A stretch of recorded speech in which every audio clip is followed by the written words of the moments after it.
নমস্কার বন্ধুরা, আন্তরিক শুভেচ্ছা এবং ভালোবাসা জানিয়ে আজও আরেকটা রেসিপি নিয়ে চলে এলাম। আমি চিকেনটা ভালো করে দিয়ে ভেজে নিয়েছি।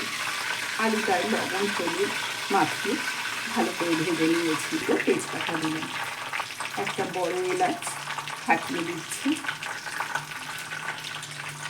4টে ছোটো এলাচ লবঙ্গ দারুচিনি দিয়ে দিলাম, জিরা ফোড়ন দিলাম, টমেটো দিয়ে দিলাম, একটা লেবু পাতা দিচ্ছি। এটা ভেজে তুলে রাখবো, খুব সুন্দর সেন্ট ছড়েছে। লেবু পাতাগুলো ভেজে তুলে রাখলাম। লবণ দিলাম, রসুন দিচ্ছি পেস্ট করা, আদা দিচ্ছি, ধনে গুঁড়ো, জিরে গুঁড়ো, মিরের লঙ্কা গুঁড়ো, হলুদ গুঁড়ো, ঝাল লঙ্কা গুঁড়ো, মিট মশলা, চাট মশলা, কাঁচা লঙ্কা কুচোনো, কষিয়ে নেব।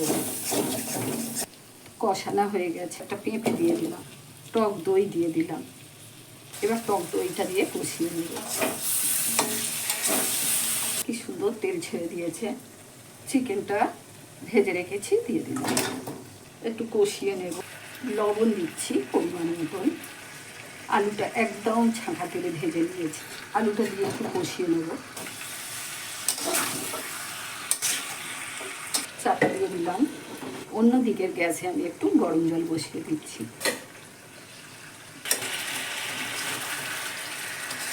জলটা কুসুম কুসুম গরম হয়েছে, দিয়ে দিচ্ছি। এটা ধনে জিরে মৌরি এলাচ দারুচিনি লবঙ্গ মরিচ সব রোস্ট করে গুঁড়ো করা আছে, দিয়ে দিলাম। কারি পাতা রোস্ট করে গুঁড়ো করে দিয়ে দিলাম। কসুরি মেথি রোস্ট করে গুঁড়ো করে ছড়িয়ে চাপা দিয়ে দিলাম। মিনিট 5 পরে আমি আসছি। ঘি দিলাম, মিঠা আতর 2 ফোঁটা দিচ্ছি, বিস্কুটের গুঁড়ো 3 চামচ দিলাম। লো করে মিনিট 5 রেখে দেবো, তারপরে আমি অফ করে দেব। মিনিট 5 হয়ে গেছে, এবার গ্যাসটা অফ করে দেবো। দেখুন বন্ধুরা, মিনিট 5 পরে আমি নামিয়ে নিয়েছি। কতটা সুন্দর দেখতে হয়েছে দেখুন। পেঁয়াজ ছাড়া চিকেন কারি। তো আপনাদের সঙ্গে এইরকম একটা রেসিপি শেয়ার করতে পেরে খুবই ভালো লাগছে। এর ওপরে চিজ গ্রেট করে দিতে পারেন। এবারে আমি লেবু পাতা দিয়ে দেব ওপর থেকে। লেবু পাতাগুলো ভেজেই রেখেছিলাম, এবার দিয়ে দেব। এই লেবু পাতা সমেত আমি চিকেন কারি পরিবেশন করব।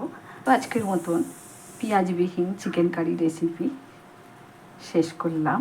যদি ভালো লাগে অবশ্যই সাবস্ক্রাইব করবেন, কমেন্ট করবেন, লাইক দেবেন, শেয়ার করবেন। তো আসলাম তাহলে, ভালো থাকবেন সকলে। ধন্যবাদ সবাই।